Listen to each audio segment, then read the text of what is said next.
হরে কৃষ্ণা বন্ধুরা, গোপাল সোনাদের একটি নতুন ভিডিওতে তোমাদের অনেক অনেক ওয়েলকাম জানাই।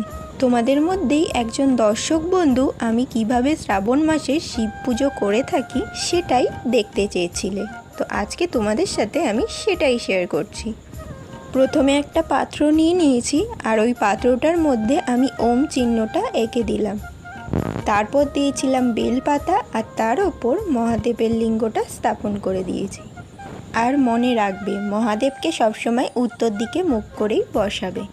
তারপর সর্বপ্রথম মহাদেবকে পা ধোয়ার জল দেব, তারপর আচমনে মুখ ধোয়ার জল দেব, এরপর একটু ফুলও দিয়ে দিলাম।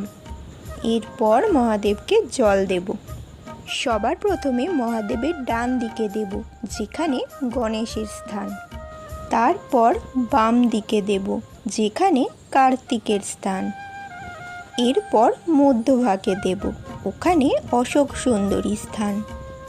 তারপর জলাধারীর দিকটা দেব, ওখানে মা পার্বতীর স্থান।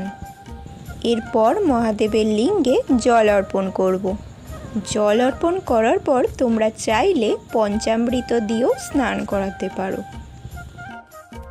তারপর মহাদেবকে পরিষ্কার করে মহাদেবকে যেই পাত্রে আমরা রাখি সেই পাত্রে বসিয়ে দেব।